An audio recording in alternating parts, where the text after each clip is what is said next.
What's going on, YouTube? Welcome back to a new video. It has been a minute. Oh my god, the sun is so bright. It has been a minute. You guys are probably wondering what this is, what this car is. It's the new Daily. If you guys follow up on my Instagram, you will see or have seen that my old Daily Mia, the black 08 Toyota Corolla with the rusted roof, was totaled. I got in an accident and we replaced her with Leah, the new 2011 Toyota Corolla S white. So this is the new Daily, boys. Honestly, the paint is immaculate for a 12-year-old car. It is dirty because it does need a wash, but besides that, I mean, I literally couldn't complain. It has some type of aftermarket rims, nothing special, but way better looking than the stock hubcap rims that they come with. But yeah, this is the new Daily. 135,000 miles. She is a beauty. Absolutely enjoying driving this car right now. Has Bluetooth. Oh, let me open her. She's even got a trunk button. That's an upgrade. But yeah, this is her. Looks absolutely immaculate inside. Literally no scratches, scuffs, really anything on the interior. Totally taken care of. Look like a brand new car. But yeah, she's the new Daily. Took me about 2 weeks to find this. I actually bought it from Subaru Puente Hills. It was someone's trade-in where I got Rose, the WRX. But yeah, literally couldn't be happier. Been enjoying driving her. Brand new tires. They did the oil filter change, cabin air filters and all that stuff. Inspected the entire car because it is the dealership selling it. While I was not having a Daily, I was driving this truck, big old diesel V8, hating the gas because it's ridiculous. Like what I get in a week and a half out of this gas tank for 40 bucks, I get like a quarter tank with this. And for those of you who know that drive a diesel, you know they're absolutely terrible on gas mileage, and the gas tank is like 150 bucks fill up. So I was slowly dying. Used to paying $40 a tank every week, going to almost $100 plus weekly. So that's insane. Shout out to all the boys who drive diesels. Y'all paying a lot for gas. I couldn't imagine driving one every day, especially if it was just like my daily go-getter car, you know. Since this is added to the family now, she's my little Daily. She need a little wet sanding on the headlights, but besides that, the paint is absolutely immaculate. I couldn't complain. I don't know about ceramic coating it, but I definitely want to wax it because I know the roofs are like the weak point in the paint code for these Corollas and fade first. So I do want to do like a wash, a clay bar, iron decon, a wax, and all that stuff. And then she should be good for the summer because it is May, springtime, summer, weather's warming up and all that good stuff. Moving on to Rose over here. She's been sitting in the garage for 2 months, and the reason that I didn't drive her when I got the car accident instead of that was because I thought the motor was going bad. I thought there was like a rocker going bad, something like that. But towed it to Metro the other day. They went through it, diagnosed it, and it's actually fine. So going to be tearing the top of the manifold off, all that good stuff, adding some new parts that I will be revealing right now. Let me pull them out of the Subi, get everything laid out, and we'll go from there. But yeah, new Daily, perfect, basically a perfect condition, mint interior, the paint's amazing, brand new tires, some nice little cheap rims, little reps, and then we got Rose ready for her makeover, ready to push some big boy power. And yeah, let's get to it. I honestly couldn't be happier. I really thought I was gonna have to spend like $9 grand and fix the motor because I was just gonna do a couple more aftermarket parts like cams and stuff. 1, 2, 3, boom, there it is. These are the new mods for the Subi. Big old ETS 4-inch core front mount, BRZ manifold with the IBR adapter kit. They got the plugins for where the other fuel injectors would go for the port injection. We got this piping. This is the black piping that converts the BRZ manifold to the ETS front mount for the WRX. The only pipe that I'm going to be using is this bottom, or this middle one right here.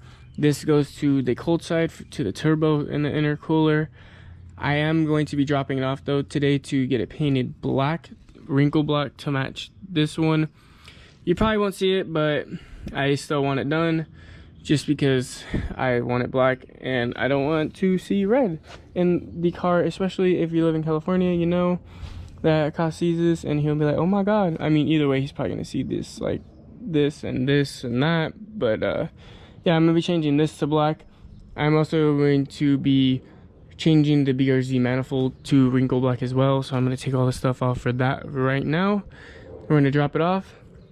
We got the high pressure fuel pump, Nordstrom high pressure fuel pump. Going to be installing that as well, so we could do full E85. And then I have the low pressure fuel pump installed already. Basically, the guy I bought all these parts off of, they are used, if you guys can't tell. Low miles, not crazy amount of miles on them. They're still like in great condition.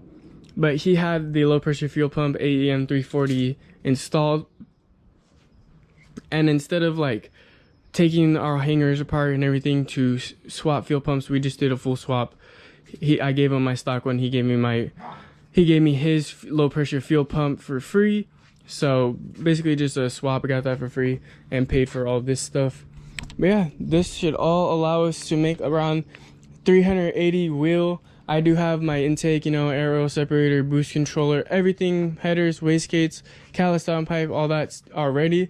So we'll be around 380, 400 after this. And then once I can save up a little bit, buy a bigger turbo, we could push to the 500 mark and push some big boy power. Yeah, no?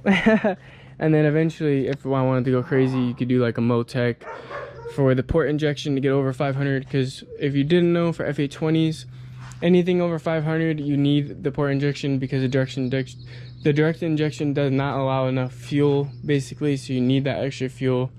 And if you are running the port injection, which would go right here on the BRZ manifold, you would need a Motec ECU controller to control the timing on that, because it can't be always running, or not always running, or like you have to control the injectors, blah blah blah, and all that, you know, hood tuning side, which I don't know too much about.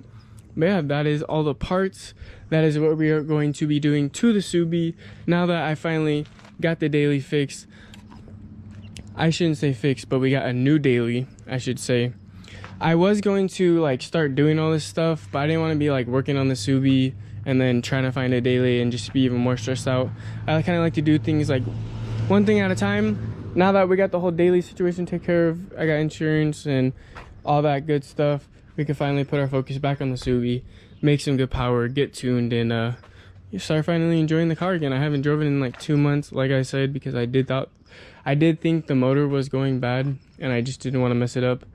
She's super dirty, covered in dirt. You guys can't see it right now because it's in the shade in the garage, but yeah, that's pretty much it. So stay on the lookout for this video. I did want to make this like a shorter video to kind of tease you guys, and also make the next video more of like a full in-depth of me tearing down the Subi and everything.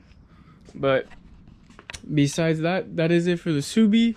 That is it for the daily. The only thing I really want to do the daily would be full limo tint and some like 112 sub or 110, just for some more bass, maybe upgrade the speakers in the doors too, but that also costs a decent amount of money, so we'll see when I get that done. Right now I'm focused on getting all these parts on the Subi done, and then we'll go from there. And honestly, then I'll probably put her in shows, because I am proud of the car. I just am a perfectionist, and sometimes it's good, sometimes it's bad, but I haven't been putting it in shows or registering because I just want the car to be like perfect, you know. I don't want to like it to be half-assed or not done the way I want. So we're gonna do this right. We're gonna install everything, make the good power. I do want to buy my last Sparco seat, get the Sparco seats in, and then that'll be pretty much it. I'll probably call it done for the Subi. Maybe get a big turbo to get to that 500 mark, and I want to buy a drift car. I do want to buy a drift car. Learn how to swing it. Not on the streets, not on none of those dumb takeover things, like on a track. Learn how to properly drift, get, you know, eventually get it like a angle kit and all that good stuff when I actually like learn and get into it. These lights are not for the Subi, these are for the daily. I just had put them out because I need to put them in the daily. I will be doing that today as well. Not super hard, but I'm going to be putting those lights in. They're little 4 lights for your feet, just for a little color and aesthetic. This is just a quick little video. I hope you guys enjoy. Stay on the lookout for more content coming real soon. We're going to be hopping back on the grind and everything. So I appreciate you guys as always. Thank you always for watching. Stay on the lookout for the next video. We're going to be installing all these parts, and I'll catch you in the next one. Peace.